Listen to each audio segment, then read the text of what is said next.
Axşam görüşlərinə, axşam görüşlərinə, hər könüldə bir bahar. Gəlsin dostlar, tanışlar. Axşam görüşləri. Axşam görüşləri. Gəlsinlər əli quşlar, axşam görüşlərinə. Gəlsinlər əli quşlar, axşam görüşlərinə. Axşam görüşlərinə. Mikrofon önündə verilişin müəllifi Rafail Hüseynov.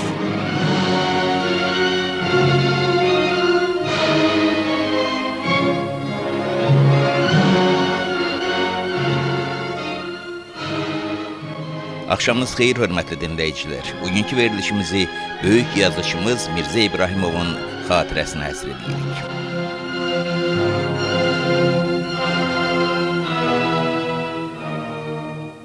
Mirzə sözü artıq əsrlərdir ki, dilimizdə ilkin mənasından daha geniş anlayışı ifadə edir və şeyx, Mövlana kəlmələri kimi məxsusi bir sambal və siqlət daşıyır.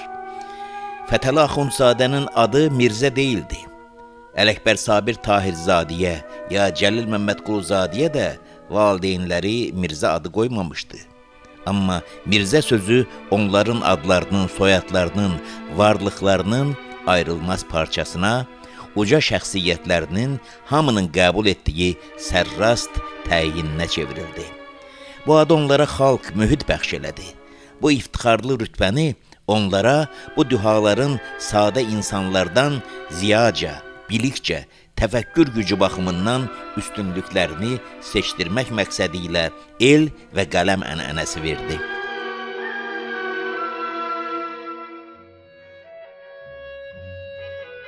Mirzə İbrahimov Azərbaycan ziyalılıq və mənəviyyat tarixinin miqyasları və çəkisi baxımından həmin alilər zümrəsinə daxil olan müstəsna simalarındandır.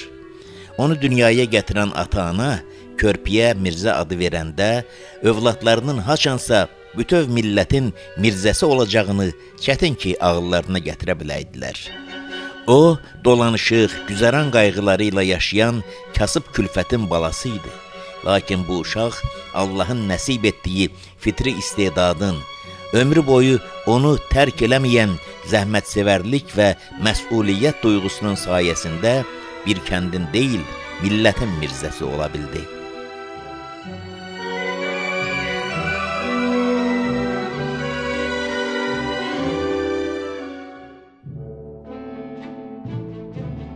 O, valideynlərinin saysız adlar sırasından seçərək ona verdikləri sadə adı, dahi sələflərinin adının yanındakı çəkisi, mənası, fəlsəfəsi ağır və artıq həm də qeyri-adi olan, hər kəsə aid edilməsi müşkül görünən Mirzə zirvəsinə yüksəldə bildi.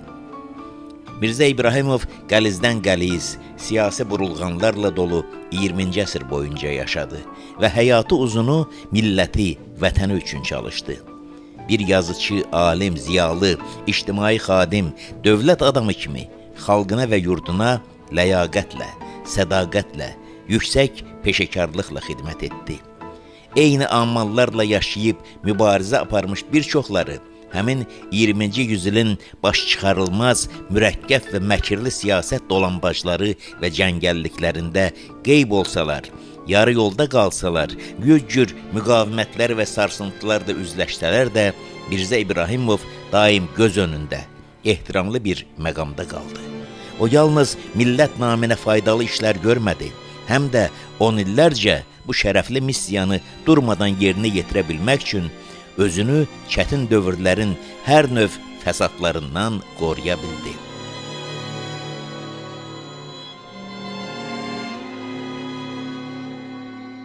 Mirzə İbrahimov yaratdıqları və bütün fəaliyyətləri ilə sevimli millətinin və əziz Azərbaycanın, bütöv Azərbaycanın səadətli sabahı üçün çalışdı.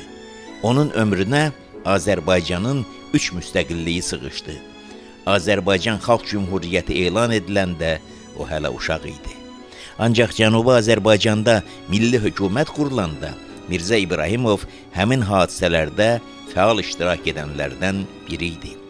Hər iki müstəqilliyin ömrü təəssüflər ki, çox qısa oldu və Mirzə İbrahimovun bütün mübarizə və çalışmalarının mənası və hədəfi haçansa yenə o istiqlalın, o azadlığın, o müstəqilliyin gəlməsinə təməllər yaratmaq idi. Bir dəfə yüksəlmiş üçrəngli bayrağımız yenidən ucaldı. 20-ci yüzilin bitər-bitməzində Azərbaycan Respublikası yenə müstəqil oldu. Mirzə müəllim həmişə həsrətində olduğu bu günlərə ixtiyar, yorğun çağlarında şahid olsa da, ömür möhləti macal vermədi ki, ustad istiqlal qoynundakı Azərbaycanın yeni dövr içərisində addım-addım necə yüksəldiyini könül dolusu görə bilsin. Ancaq məşhur əsərinə gələcək gün adı vermiş Mirzə İbrahimov hər halda qəlbən inanırdı ki, millətin arzusunda olduğu böyük günlər gələcək və mütləq gələcək. 4-cü müstəqillik də gec-tez qayıdacaq. Mirzə İbrahimovun gəlməsi üçün ömür sərf etdiyi Azərbaycan müstəqilliyinin birinin bayrağı Bakıda ucaldı və Mirzə müəllimsiz illərdə bu qayıtmış istiqlal 30 yaşını da ötüb keçdi. İtkisinin ağrısını Mirzə müəllimin həmişə bağrının başında daşıdığı digər müstəqilliyin bayrağının ucalacağı gün də uzaqda deyildi. O günün gələcəyini Mirzə müəllim bizim hamımızdan əvvəl görmüşdü. Mirzə İbrahimov Azərbaycan xalqına bu millətlə həmişə yaşayacaq ölməz ədəbi əsərlər də bəxş etdi. O romanlardan birinin adı Böyük Dayaq idi. Böyük Dayaq film də olub. Mirzə İbrahimov kimi şəxsiyyətlərin yaratdıqları bütövlükdə elə millətin ruh dayağıdır, mənəviyyat söykənəcəyidir. O əsərlərə qaydırıq və dönə-dönə də qaydacağıq.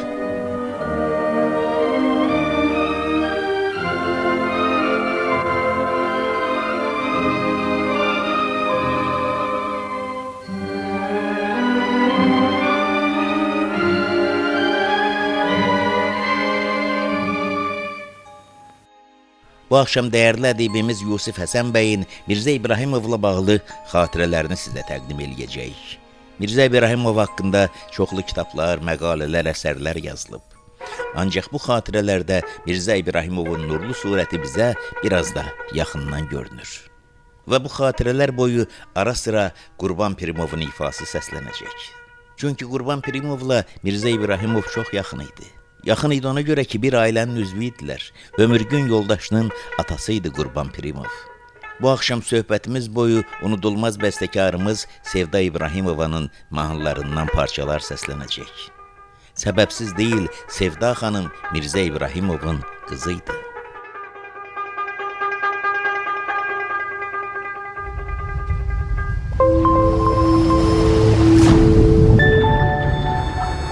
Yusuf müəllim, sizlə hər görüş mənim üçün son dərəcə təsirlidir və düşündürücüdür. Ona görə ki, siz içərisində tarix yaşadan bir insansınız və maşallah yaddaşınız da çox sözünüzə baxır və dəqiqdir. Ona görə keçmişi sizlə bir yerdə vərəqləmək həmişə həm mənim üçün faydalıdır, həm də belə düşünürəm ki, bugünün insanlarına və sabah üçün bəlkə bugünün insanlarından da daha artıq gərəklidir.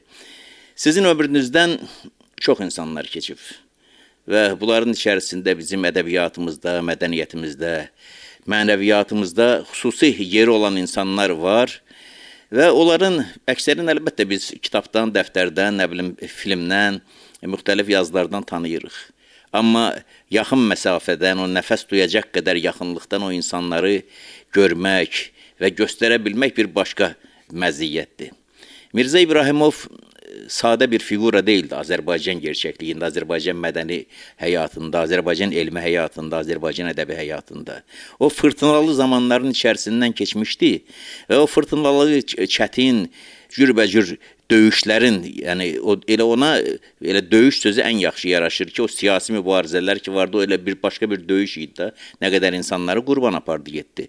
O qədər fırtınalı, burulğanlı dövrlərin içərisindən keçdi, sağ-salamat, yıxılmadan, büdrədiyi də oldu, ona hücumlar da oldu, amma sınmadı, əyilmədi, keçdi, gəldi bu zamanın içərisinə. Və ağıllı adam idi, müdrik adam idi və bir yazıcı kimi də mənim çox xoşuma gəlir. Yazıçılığından daha əvvəl mənim xoşuma gələn Mirzə İbrahimovun dilidir. Onun dilin müqayisə edirəm o dövrün Əli Vəliyevinin, Süleyman Rəhimovunun, digər tanınmış yazıçıların dili ilə görürəm ən sağlam ədəbi dil elə bu kişidə olub. Yəni xidmətləri çoxdur bir şəxsiyyət kimi də, ədib kimi də və mən istəyirəm ki, Azərbaycan insanı o insanı yaxşı tanısın. Yaxşı tanıtmaq üçün də yəni o kitabların yazdığı azdır. Gərək bir Yusif Həsənbəy kimi insan olsun ki, açsın qapını və o qapıdan bizə və həmin o Yusif Həsənbəyin pəncərəsindən Mirzə İbrahimov daha aydın görünsün, daha içəridən görünsün. Odur ki, Mirzə İbrahimovu xatırlayırıq. Şair Qabillə yazıçılar ittifaqından çıxdıq. Yolun o biri tərəfinə, yəni indiki sahil bağına keçmək istəyirdik ki, qara bir Volqa Şəkiyə yaxınlaşdı və biz ayaq saxladıq. Arxa yan qapı çətinliklə ağır-ağır açıldı. Ağır-ağır açılmağından mən başa düşdüm ki, içərdən çıxan, deyəsən, cavan adam deyil. Yəqin ki, yaşlı, təmkinli bir nəfərdir. Qapı açıldı və içəridən ordenli, ordensiz, ağsaqqal, qarasaqqal yazıçılarımızın ağsaqqal adlandırdığı Gələcək Gün romanı təkcə Azərbaycanda deyil, qardaş xalqların dillərində də sevilə-sevilə oxunan yazısı və Respublikanın Ali Sovetinin deputatı Mirzə müəllim yavaş-yavaş qapıdan çıxdı. Bizə yaxınlaşdı və tanımağa cəhd göstərdi. Gözlərini qıyıb bizə sarıb, bizə baxdı və birdən Qabil, səni xoş gördük, ay Qabil, deyib yaxınlaşdı və Qabilin qolundan tutdu. Mən bir addım irəli atıb, əlimi uzatdım və Mirzə müəllim qov kimi yüngül əlini əlimə aldım. Ağzımı açıb adımı demək istəyirdim ki, dedi, yox, özünü təqdim eləmə. Biz səni yaxşı tanıyırıq. Bir neçə ay bundan qabaq növbəti plenumumuzda Rəsulullah sənin haqqında bir xeyli danışdı. Şeirlərindən misallar gətirdi. Bəzi şeirlərini oxudu. Təzə durum, təzə görüm, təzə duyum, təzə yazı tərzi, təzə yazı üslubundan danışanda da sənin adını çəkdi.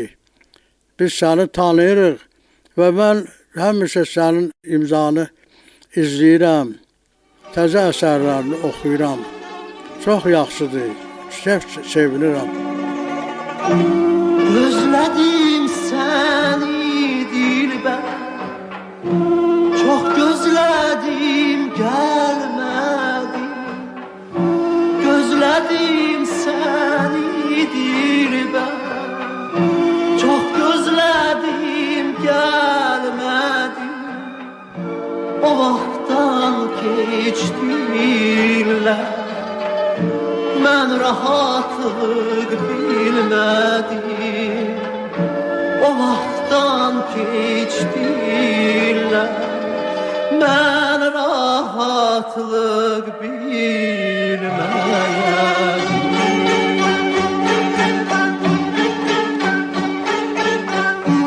Üzümdə kədər dolu bir təbəssüm yox saldı.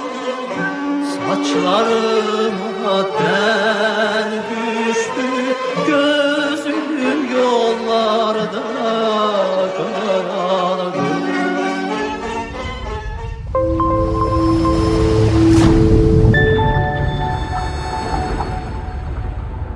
Əlbəttə, Mirzə müəllimin mənə verdiyi bu qiymət mənim üçün çox böyük qiymət idi.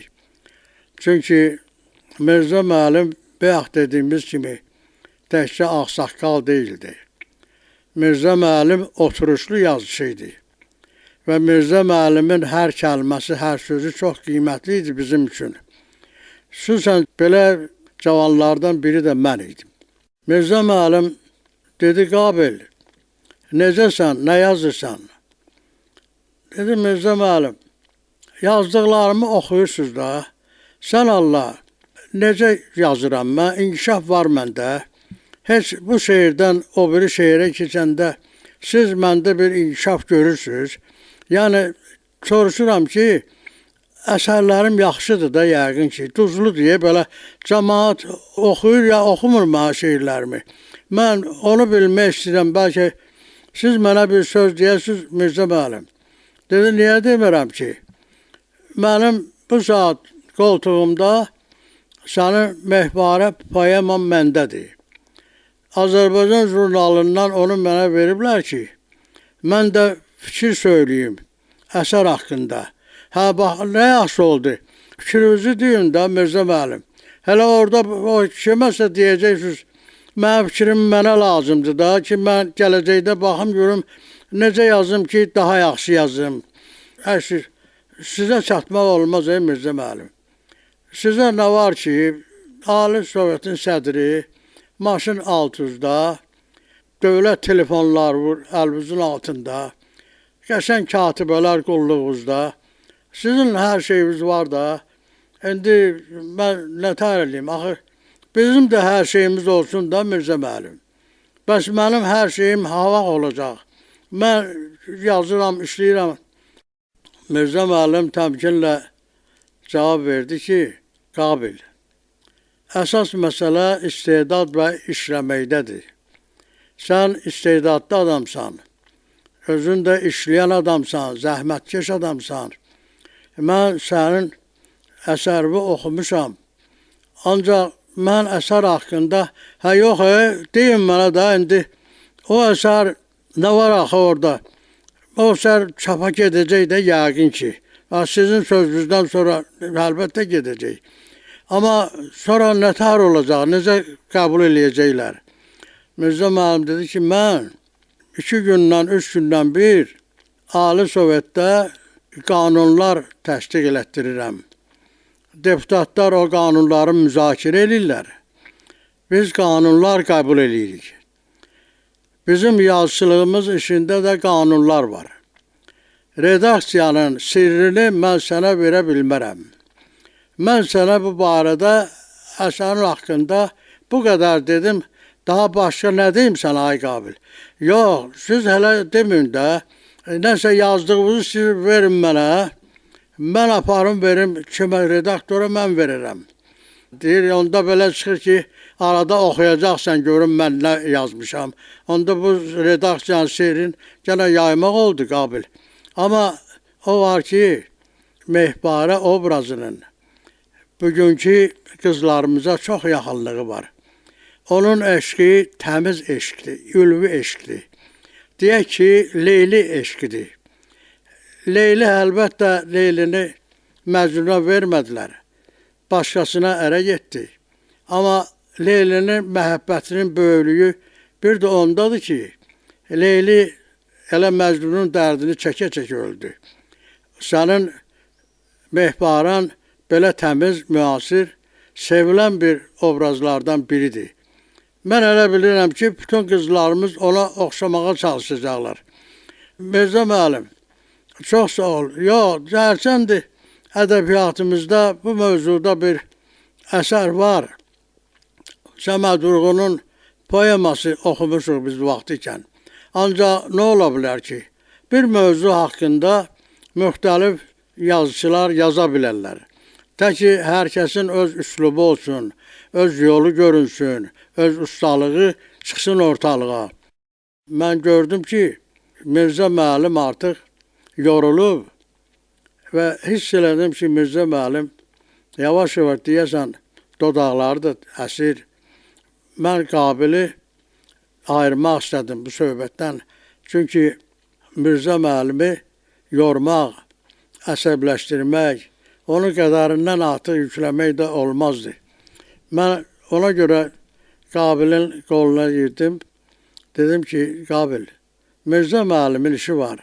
gəl biz gedək. Yox, sən niyə qoymursan axı? Mən Mirzə müəllimin fikrini öyrənim. Dedim, daha fikrini deyib sənə də, hamısını, məzmunu da danışdı, obrazını da sənsin təhlil elədi. Daha fikir danışmaq necə olar? Biz Mirzə müəllimlə ayrıldıq. Bu, Mirzə müəllimlə mənim yaxından birinci görüşüm idi.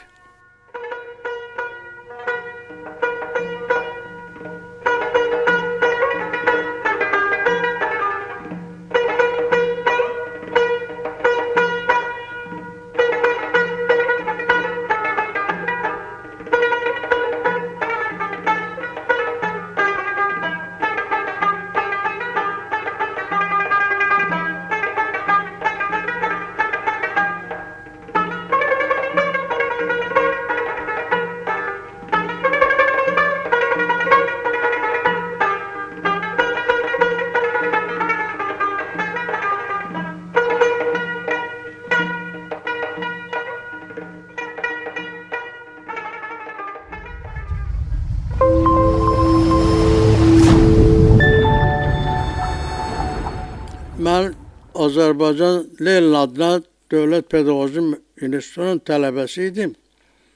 Birinci kursdan başlayaraq ədəbi dərnəyimizi yazıcı İsmail Şıxlı aparırdı. Bu təxminən hansı ildir Yusif müəllim? Bu təxminən 60-cı, 65-ci, belə təxminən bu vaxtlardır. Ali Sovetdə işləyən vaxtıdır. Mən biraz irəliyə gedirəm, çünki mənası var bunun. Bir gün ikinci kursda oxuyordum, amma şeir yazmırdım. Çünki hesab edirdim ki, Qubada Pedməktəbdə nə yazmışam, onlar şeir deyil. Amma burada artıq belə Sərdar Əsəd, Məmməd Araz, Tofiq Bayram, bunlar dərnəyin üzvləri idi. Mən qəti qərara gəldim ki, mən şeir yazmayacağım.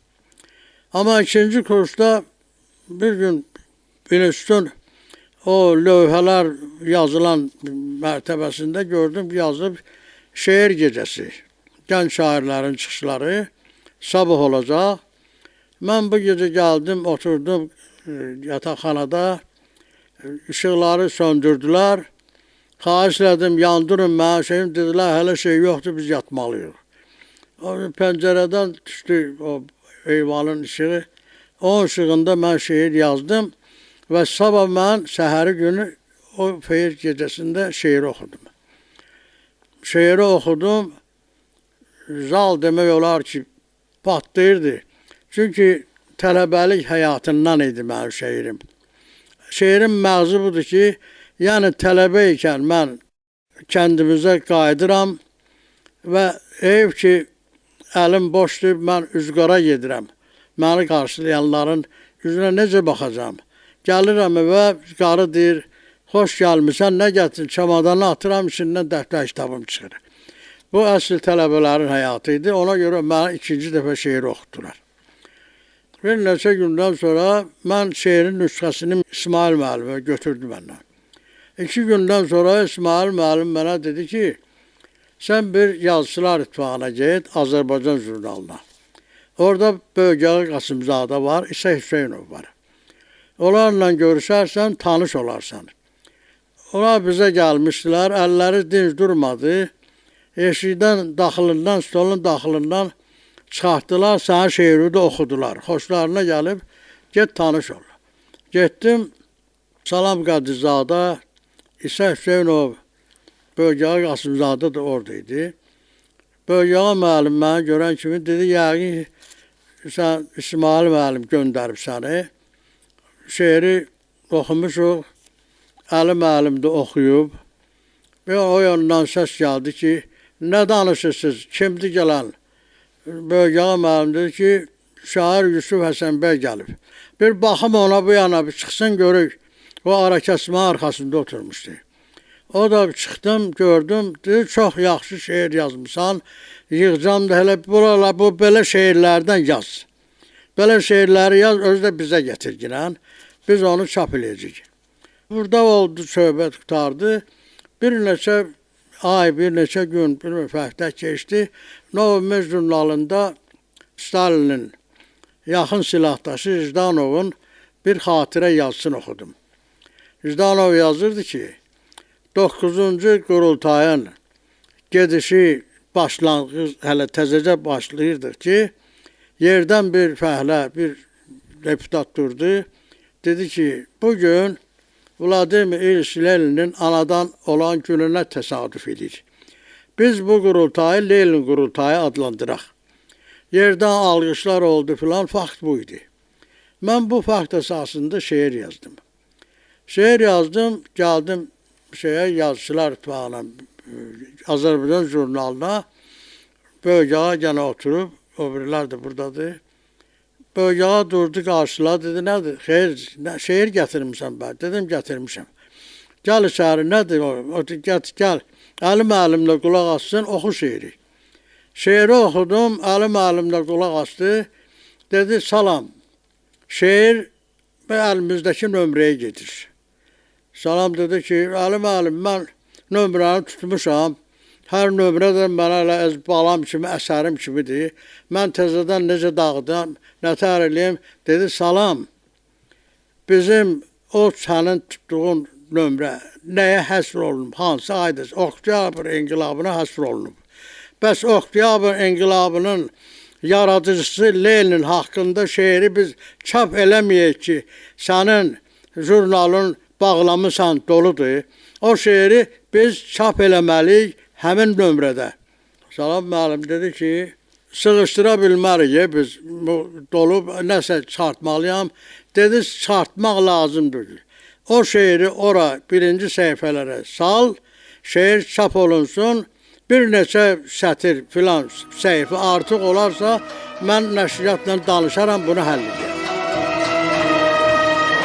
Gülablıya gelen konağa, gitme burada saxmaya. Gülablıya gelen konağa, gitme burada saxmaya.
Mən çıxıb gezmək istəyirdim.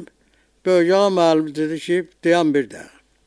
Dedi, Əli müəllim, siz Yusuf Həsən bəyi yaxşı tanışsınız. Əsərini də oxudunuz, xoşunuza gəldi. Amma Yusuf Həsən bəyin axı evi də yoxdur. Sonra anası da xəstədir. Anası da onun yanındadır. Kirədə bu yaşaya bilmir. Buna ev də lazımdır. Bəs bir də işdə işləsin gərək axı. Dedi, bölgə, bizim jurnalımız doludur. Qəzetimiz də doludur, jurnallarımız doludur. Sənin dediyin fikir mən razıyam. Amma necə eləyək? Bunun sonrasını da bəs deyək də mən onu eləyim. Dedi, zəng vurmaq lazımdır. Qulluğu sözünüz, dedi, yanımda bir gənc şair var, əsl komsomolçudur. Xahiş edirəm ki, onu işə götürəsən. Dedi, xahiş lazım deyil. Elə o yazıçılar tufanından çıxsın, bir neçə at, 100 metrə aralıda Varaşilov rayonunun komsomol komitəsi yerləşir. İndiki Sabahı rayonu. Orada qalxsın birinci katibin yanına, mən o vaxa kimi danışacağım, məsələ həll olacaq. Mən o deyilən kimi elədim, məni orada komsomol işinə götürdülər. Mən də işləyirəm, çalışıram, öyrənirəm. Amma bir zaman xəbər gəldi ki, bizim Azərbaycan dilimizi, bizim milli dilimizi Rus dili ilə əvəz eləmək fikri var, hardasa gəlir. Bu barədə danışırlar. Çünki qardaş xalqlar, respublikalar bir-birlərindən Rus dilində danışırlar. Ümumi ünsiyyət vasitəsi Rus dilidir. Bəlkə elə bizim Azərbaycan dilimizi də Rus dili kimi qəbul eləyək, dövlət dilimiz Rus dili olsun. Bu söhbət gəzirdi və hardansa yenə qeyri-rəsmi bir göstəriş, bir şey gəldi idarəyə ki, amma təşkilatlarda, institutlarda, ictimai yerlərdə iclaslar keçirilsə və cəmaat istəsə ki, öz milli dili qalsın, bu dil yaşasın, Nizami, Füzuli ömrü uzun olsun, belə bir protokollar gələrsə, belə iclaslar keçirilərsə, bu məsələyə öz xeyrinə səs verərsə, cavab verərsə, onda bu işi ləngitmək olar. Çox yaxşı, mən raykom işçisiydim, komsomolun işçisiydim. Bizə təlimat gəldi ki, bu tədbiri keçirilməyə başlayacaq. Amma siz nəzarət eləyin. Bəlkə bunu düz başa düşməyənlər olar. Mən sevinirdim ki, bu təşəbbüs Mirzə müəllim tərəfindən gəlib. Çünki məni yaxşı tanıyan Mirzə müəllim, məni yazılarımı oxuyan Mirzə müəllimin təşəbbüsüdür və çox dahiyana bir təşəbbüsdür. Mən də çalışmalıyam ki, Mirzə müəllimin bu təşəbbüsü biz həyata keçirək, arada zigzaqlar olmasın. Bunu düz başa düşməyənləri də düz başa salmağa çalışaq. Biz elə bil ki, ezam olunduq müxtəlif müəssisələrə. Sovetlər evinin binasına gəldik, bir neçə komsomolçuyla. Biz ancaq nəzarət eləməli və işləri qaydaya salmalıydıq. Gördük ki, bığı burma bir 35-40 yaşlarında bir nəfər, bir Rus qadınıyla, oranın həmin nazirinin işçi Rus qadınıyla söhbət edir. Bu, Azərbaycanda danışır. Rus qadını başa düşmür.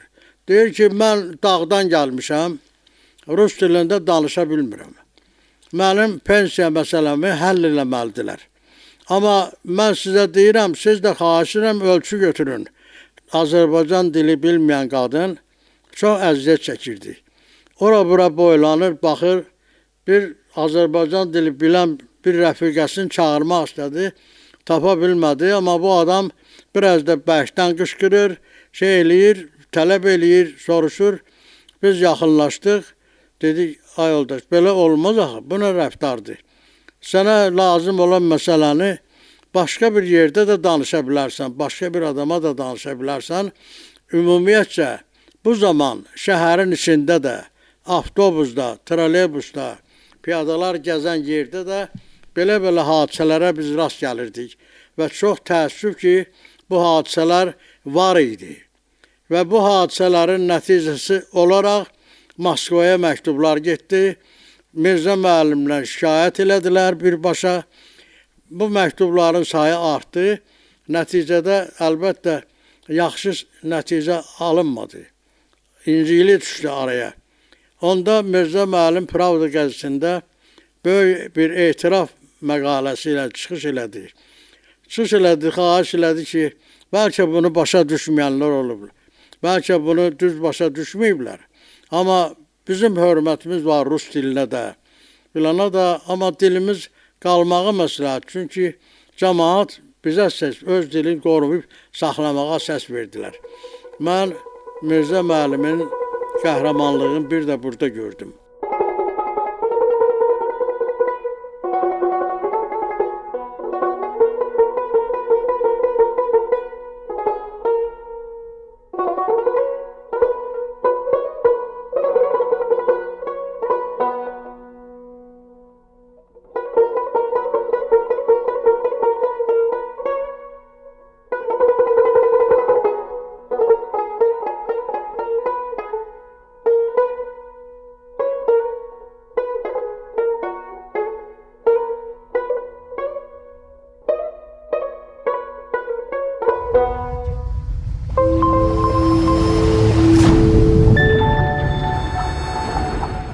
Aradan bir xeyli keçdi. Mirzə müəllim Yazıçılar İttifaqının sədri gəldi. Mən vəziyyətim əlbəttə ağır idi. Anam xəstə idi. Bir ərizə yazıb gətirdim Kübra xanıma. Xahiş elədim ki, bəs mənə ev məsələmi həll eləsinlər. Kübra xanım dedi, başda Mirzə yoldaşla mən danışaram, ərzanı da verərəm. Filan, hər şey narahat olmayın, hər şey diyorlar filan. Mən arxayın getdim, çalışıram, raykomdan maaşım azdır. Qanarar alıram, bir təhər yaşayıram, amma bu ev kirəsi olmasa, elə bilirdim ki, mən biraz rahat yaşaya bilərəm. Və bunu çox intizarla gözləyirdim. Bir neçə ay, nə qədər keçdi bilmirəm. Səs gəldi ki, bəs Yazıçılar İttifaqında ev paylanır. Mən də böyük sevinclə filan gəldim. Gəldim ki, Litfonda gəldim. Litfonun sədri ilə görüşdüm. Dedim, bəs ev eşitmişəm, ev verirlər. Bəs mənə də evim yoxdur, ərzam var, filan var. Baxdı, belə başım buladı. Dedi, valla evlər bölünüb, Mirzə müəllimlə də görüşmüşük, məsləhət eləmişik. Amma təəssüf sənin adın yoxdur burada. Neyini yerdim? Başımdan qaynar qazanlar töküldü. Bəs dedim, bəs ay Mirzə müəllim, plenumda Rəsulullah mənim haqqımda danışıb, siz də məni yaxşı tanıyırsınız, şeirlərimi izləyirsiniz, mənə uğurlar arzulayırsınız. Bəs bu necə uğur oldu ki, mənə ev vermədiniz, mən bəs nətər neyniyim, filan eləyim, təzə il axşamı idi. Heç neynəsəm də özümü saxlaya bilmədim, girdim poçta. Yaxın Nizami kinosunun yanında poçt vardı. Girdim ora poçta, 2 dənə poçt telegram nüsxəsi, blankası götürüb, qoydum qabağıma, Rusca yazdım telegramı. Çünki onda elə Rus dilində gedirdi. Yazdım ki, Mirzə müəllim, mən sizin pərəstişkarınızam və siz də məni çox yaxşı tanırsınız. Çünki Rəsulullah məni sizə tanıdıb, yazılarımı oxuyursunuz. Bütün bunlardan başqa sizi mən alicənab bir şəxs kimi tanımışam. Ancaq indi bağışlayın, mən nə varsa bunu hamısını sizə yazıram. Heç bir rəngi olmadan, heç bir boyası olmadan sizə deməliyəm ki, Mirzə müəllim, haqsız iş tutmuşsunuz. Siz Gələcək Gün romanında inqilabı, buradakı inqilabı İran xalqını, Cənubi Azərbaycan xalqını həyata keçirməsini istəyirsiniz. Ona görə belə bir roman yazmışsınız. Başqa dövlətin daxili işinə qarışmağa sizin nə ixtiyarınız var? Nəyə yazmışsınız belə kimi? Siz xalq tərəfindən sevilən və mənim sizə hörmət bəslədiyim bir adamsınız. Amma hanı bu hörmətin əvəzi? Axı mən evsizəm, xəstə anam var, ona dərman tapa bilmirəm. Bəs mən necə yaşayayım? Bəs gələcəyim? Bəs hanı bizim gələcəyimiz, gəncliyimizin gələcəyi hanı? Bu nə deməkdir ki, prezidium üzvlərinə və katiblərə vermişsiniz evləri. Bəs bu gənc yazıcı nə zaman prezidium üzvü olacaq? Nə zaman Yazıçılar İttifaqının katibi olacaq? Nə zaman bu gənc yazıcı sizin kimi, sizlər kimi bir xarici ölkəyə, ezamiyyətə göndəriləcək? Nə zaman bu yazıçıların bağı olacaq, həyatı olacaq filan, bunları hamısını yazdım. Yazdım telegrama, nüsxələri 2 blanka, telegram blankasını gətirib qızın qabağında qoydum, pulunu da verib getdim.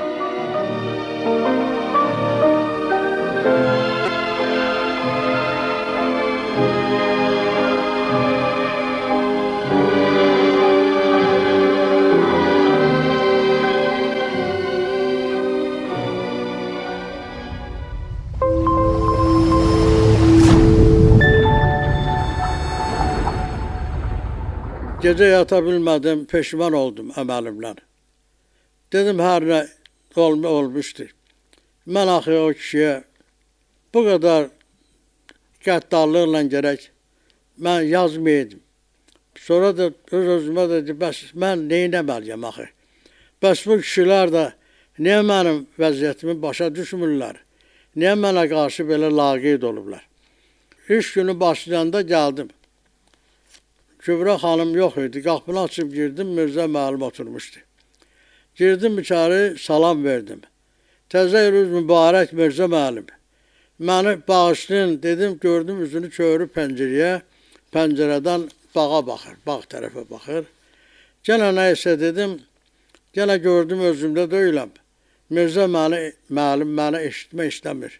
Kör peşman çıxdım, bayıra çıxdım. Yazıçılar İttifaqında bir tədbir keçirilirdi. Tədbiri keçirən, bilmərəm, başqa bir yazıcı idi. Katibin sədrin yerində oturmuşdu, iclası keçirirdi. O başdan Elçin Efendiyev, yazıcı Elçin Efendiyev Mirzə müəllimlə yanaşı oturur. Oradan durub gəldi mənə yanıma. Dedi, Yusuf, bu Mirzə müəllim mənə əmi kimidir. Mən onun yanında özümü çox narahat hiss edirəm. Xahiş edirəm, dəyişək yerimizi. Mən sənin yerindəyim, sən ged ora. Dedim, otur. Oturdum, mən oraya getdim. Mirzə müəllimin yanında. Yanımı basmışdım yerə, gördüm Mirzə müəllim. Qalxdı və getdi o başa. O başda ona yer düzəltdilər. Mirzə müəllim mənə küslü qaldı. Mən xəcalət çəkirdim, əziyyət çəkirdim. Olmadı. Günlər keçdi, vaxt keçdi. Mirzə müəllim yaşa dolmuşdu artıq. Yazıçılar İttifaqının 2-ci mərtəbəsinin mərtəbə meydançasında dayanmışdı. Bir əli 3-cü mərtəbə qalxan suraxanın üstündə idi. Hiss elədim ki, Mirzə müəllim yuxarı çıxmaq istəyir. Amma deyəsən əziyyət çəkir. Dözmədim. Yuxarıdan qışqırdım, dedim, Mirzə müəllim, mənəm Yusuf Həsənbəyəm. 3-cü mərtəbədə sizdən yuxarıda dayanmışam. Görürəm ki, sizin köməyə ehtiyacınız var. Mən bu saat gəlib sizə kömək eləyərəm. Aşağı düşdüm, Mirzə müəllimin qolundan tutdum və biz yavaş-yavaş pillələri qalxdıq. Pillələri qalxa-qalxa mənə dedi ki, oğlum, ev ala bildinmi? Elə bildim ki, üstümdən ağrı dağları götürüb. Sən demə, mənim problemim bu kişinin də narahat eləyirmiş bu illər boyu. Bir çox yüngül hiss elədim özümü. Dedim, yoxdur, Mirzə müəllim. Ev verməyiblər mənə, ala bilməmişəm. Dedi, eybi yoxdur. Eybi yoxdur. Sən özün haqqında mənə bir balaca arayış verə bilərsənmi? Çap olunan əsərlərimi oxumuşam. Bəzilərini də gətir, mənə çatdır. Mən razılıq elədim, apardım, evində verdim yazılarımı, o istədiyi məlumatı da. Aradan bir həftə keçmiş, 2 həftə keçmişinə qədər ədəbiyyat qəzetində Mirzə müəllimin mənim haqqında yazdığı məqalə çap olundu. Həmkarlarımız orada göstərirdi mən kiməm, necə gəlmişəm ədəbiyyata, nə iş görürəm, fəaliyyətim, yazılarım haqqında çox səmimi bir yazı yazmışdı. Ondan sonra biz görüşdük, tez-tez mənə zəng vururdu. Mən başa düşürdüm ki, Mirzə müəllim xəcil qalmaq istəmir. Heç kimin yanında boynu bükük, heç kimə borclu qalmaq, borclu yaşamaq istəmir. Ona görə də mənə dəfələrlə zəng vurur və xahiş edir ki, sənə nə lazım olsa oğlum mənə de, mən kömək eləyərəm. Gözələr sultan mələklər şahı, ala gözlü yarım getmə amandır. Gözələr sultan mələklər şahı, ala gözlü yarım getmə amandır. Dərdindən xəstəyəm, çəkərəm ahı, ölərəm boğmanım, getmə amandır, getmə, amandır, getmə, amandır, getmə, amandır, getmə, ah, getmə, amandır, getmə, amandır, getmə, amandır, getmə.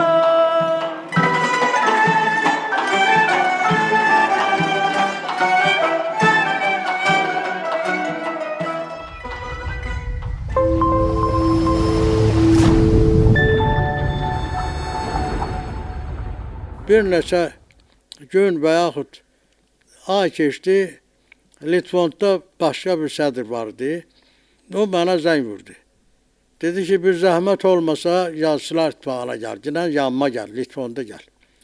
Gəldim, dedi ki, sənə 3 otaqlı ev veririk. Dedim, necə oldu birdən-birə mənə 3 otaqlı ev verirsiniz? Mən hələ 3 adamam. Dedi, yox, biz lazım bilirik, sənə 3 otaqlı ev veririk. Dedim, yaxşı, bu ev hardandır? Ev necə oldu, çıxdı ortalığa? Dedi, hər il SSR Yazıçılar İttifaqı yazıçıların hərəsinə 150 manat, 150 rubl pul ayırır ki, dəftərxana xərcləri, Çelnir, Ruska, yazpozan, makinada yazdırmaq, bu xərclər üçün 150 manat pul ayırır. Mirzə müəllim gedim Moskvaya, bizim yazıçıların bir neçəsinin evə güclü ehtiyac olanların pullarını Moskvadan Bakıdakı ev tikmə kombinatına köçürüb. Qayıdıb gələndən sonra da o kombinatın müdürünün başının üstündə durub və Naxçıvani küçəsində 12 mərtəbəli ev tikdirib. Həmin evin 2-ci mərtəbəsində sənə ev veririk. Buyur, bu da haçarlar, sən xoşbəxt ola bilərsən də, indi bunlar əziyyətin çox olub. Mən fikirləşdim ki, Alicənab Mirzə müəllim yenə alicənab bir iş gördü, bir hərəkət elədi. Təkcə mənə yox, məndən başqa neçə yazıçılara da, yazıçı ailələrini də çatdı və neçə yazıçı ailəsi onun yaxşılığı hesabına xoşbəxt oldular, təzə mənzillərə köçdülər. Gündüz gitti, gece geldi, görmedim. Rahat olmuş, neden böyle yüreğim?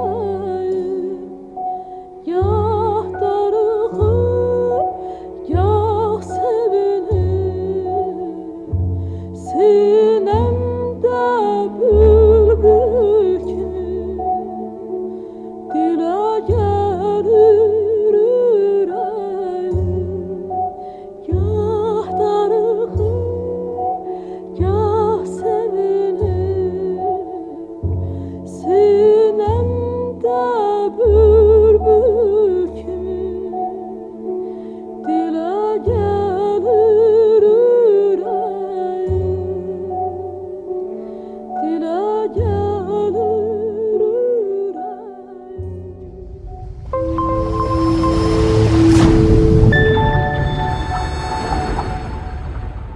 Bir söz soruşmaq istəyirəm Yusif müəllim. Bu Yazıçılar İttifaqının o Nativan klubu ki var, siz də orada dəfələrlə o iclaslarda iştirak eləmisiniz. Və bu Yazıçılar İttifaqının həyatındakı o çox gərgin iclaslar da olub. Elə iclaslar olub ki, da elə bir məhkəmə kimi bir şey olub. Sözlə az qala bir-birini öldürürlərmiş adamlar. Və Mirzə İbrahimovun da böyük məharətlərindən biri o situasiyanı idarə eləmək qabiliyyəti idi. O iclasların içərisində iştirak eləmişsiniz, təbii ki, müşahidə eləmişsiniz. Bu iclaslarda sizin heç yadınıza gəlmir ki, məsələn, hansısa çox mürəkkəb bir situasiya olub. Mirzə müəllim bir sözü ilə, hərəkəti ilə hansı şəkildə o sakitləşdirir, gərgin məcranı daha sakit bir səmtə yönəldə bilir. Belə şeylər olub əlbəttə ki. Olub Rafael müəllim. Mən sizə başqa şey deyəcəm. Siz söz açdınız, mən gərək sizə o hadisəni danışım. Mehdi Hüseynin sədrliyi dövründə Yazıçılar İttifaqında Moskva Böyük Qurultaya nümayəndələrin seçilməsi prosesi gedir. Bu da həqiqətdir ki, Yazıçılar İttifaqında iki istiqamətdə işləyən qrup var idi. Qeyri-qanuni, qeyri-rəsmi. Bir qrup milli adət və ənənələri ehkam kimi qorumağa çalışırdı. O biri qrup nümayəndələri də yenilikçilər idi. Demək, bu birinci qrup çalpapaqlar dəstəsi idi. O biri də yenilikçilər idi. Salpapağlar dəstəsinin qrupunun başında Süleyman Rəhimov dururdu. O yeniliklər qrupasında Rəsulullah, İmran Qasımov, sonra cavanlardan da yazıçılar, Nəbi Xəzri və başqa yazıçılar xeyli qrupu çox güclü idilər. İndi Mehdi Hüseyin təqdim edir ki, yoldaşlar, biz Moskva qurultayına nümayəndələri seçmişik və hamımızın razılığı ilə bunu biz qəbul eləməliyik. Bir də oxuyum, qulaq asın. Oxuyur, hamısı oxuyur, qulaq asırlar. Deyir, indi biz bu siyahını təsdiq eləyik. Yerdən bir nəfər deyir ki, yox, ora hələ bir adam da, bir iki adam da qəbul olunmalıdır. Deyir, axı, nizamnaməyə görə, Mehdi deyir bu, nizamnaməyə görə, məsələn, hər 30 yazıcıdan bir Azərbaycan yazıcısı qurultayda iştirak eləyə bilər. Biz də bu hesabla bizim 12 nəfərimiz o qurultayda iştirak eləyə bilər. Çünki bu rəqəmlər bunu göstərir. Biz bu rəqəmdən çıxa bilmirik. 12 adamdan artıq biz təzə bir adam buraya yaza bilmərik. İmkanımız yoxdur. O bir tərəf deyir ki, yox, nə olaraq kimsə onu yazıb, ora filan kəsləri də 2 adam da əlavə eləyin. Mehdi müəllim deyir, istəsəniz, mən nizamnamənin həmin bəndini bir də oxuyum. Qulaq asın. Nizamnamənin o bəndini bir də oxuyur. Deyir ki, ay yoldaşlar, siz görürsünüz ki, biz nizamnaməyə uyğun burada hər şeyi həll eləmişik. İndi gərək səs verəsiniz, biz bunu qəbul eləyək qanun kimi. Deyirlər, yox, olmayacaq. Ora bizim adamlarımız olmalıdır orada. Nəhayət, Mehdi müəllim oturur və başını qoyur masanın üstünə. Xəstə idi Mehdi müəllim, ürək xəstəsi idi. Hüseyin Abbaszadə tez durur, gəlir Mehdi müəllimin başını qaldırır və cibindən validol dərmanı çıxardır. Nə illah eləsə də onun utdura bilmir. Çünki Mehdi müəllimin dili artıq işləmir, bayra çıxmışdı. Utdura bilmir və Mehdi müəllim orada can verdi və orada da həlak oldu.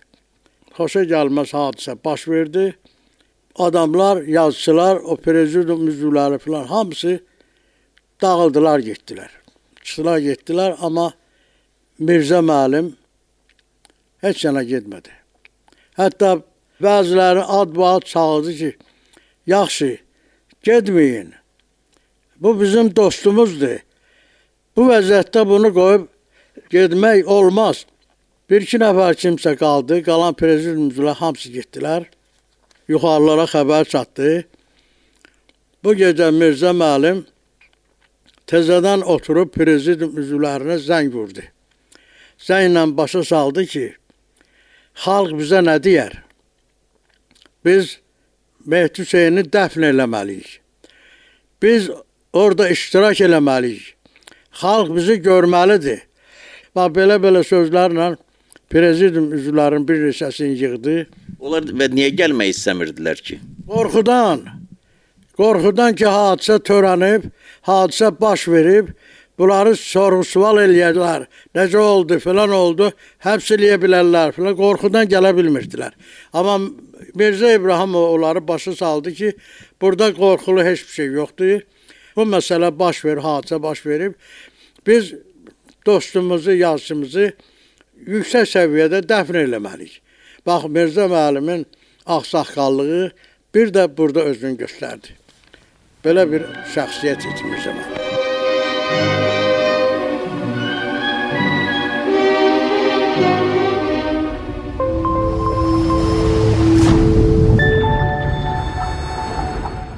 Çox təşəkkür edirəm Yusif müəllim. Bu xatirələrinizlə, düşüncələrinizlə bizi qaytardınız o illərin içərisinə. Yəni Mirzə müəllim kimi insanların böyüklüyü o tarixin içərisində o ləngərli zamanda müvazinəti itirməməkdir. Onlar yaşayıblar, gediblər. Siz də var olun ki, sağlam olun, güclü olun, hələ çox 10 illər boyu yaşayın ki, o hadisələri bütün əyaniliyi ilə bir kino lenti kimi yaşadırsınız və çatdırırsınız. Çünki sizin söylədiklərinizin hamısında, sizin o ev almağınızdan tutmuş, o şeirlərinizin, yazılarınızın haqqında Mirzə İbrahimovun dediyi ağsaqqal sözünə qədər, sizə ümid verməsinə qədər, bu son hadisədəki təmkininə qədər, bunların hamısında dərs var, ibrət var. Çünki bu yox, başqa bir şəkildə oxşar həyat hadisələri ola bilər də. İnsanlar eşitsinlər və ibrət götürsünlər ki, tarixdə belə insanlar olub, onların yalnız əsərlərindən yox, həyatından da öyrənmək həmişə imkanı var. Bəli, öyrənmək lazımdır. Elə bir şəxsiyyət, böyük şəxsiyyət olub, Allah ona rəhmət eləsin, geri beşlikdir, mən onu yəqin bilirəm və eşq olsun xalqımıza ki, belə Mirzə müəllim kimi kişilər yetirib və o kişilərdən əlbəttə bizim nəsillər dərs alacaqlar və onun yolun getməyə çalışacaqlar.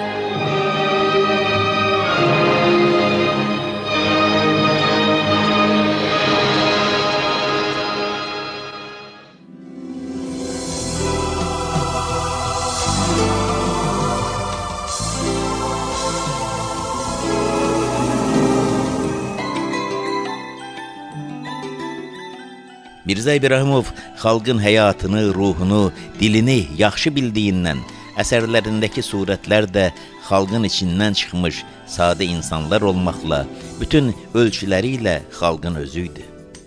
Onun qəhrəmanları ən qanlı döyüşlərdə, ən sınaqlı günlərdə belə xalq nağıllarından, əfsanələrimizdən, rəvayətlərimizdən, el sözlərimizdən güc alır. Onun el bulağından su içmiş əsərlərindəki güc oxuduqca bizə də keçir. Və millət gücünün, millət ruhunun daşıyıcısı olan Mirzə İbrahimov əsərləri həmişə bu millətin yol yoldaşı olaraq qalacaq. Sevda xanım İbrahimova Təbrizdə sarabda olmuşdu. Söyləyirdi ki, Mirzə İbrahimovun qızı olduğunu bilincə bir çox yaşlı insanlar ona nəvazişli məhəbbətlə yanaşdılar. Atası ilə bağlı çox şirin xatirələri dilə gətirdilər. Mirzə İbrahimov artıq illərdir ki, Azərbaycan tarixinin ayrılmaz bir parçasına çevrilib. Onun nəsildaşlarının çoxu da artıq həyatda yoxdur. Mirzə İbrahimov, onun adı, xatirəsi, yaratdıqları həmişə bu millətlə qalacaq. Mirzə İbrahimovun sağlığında olduğu kimi onunla ayrılıqdan illər ötən indiki günlərdə də və sabahlarda da o əsərlər Mirzə İbrahimovun qəlbinin məhəbbətini və işığını bu xalqa saçmaqda davam edəcək.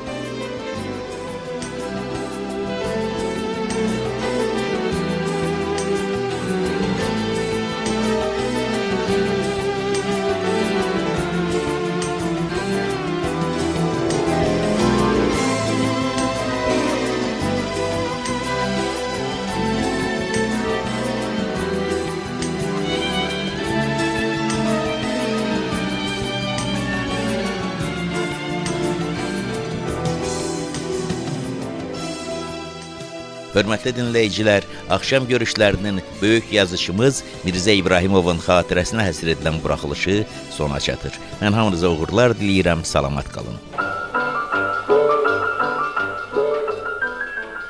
Verilişi Rəfail Hüseynov hazırlayıb.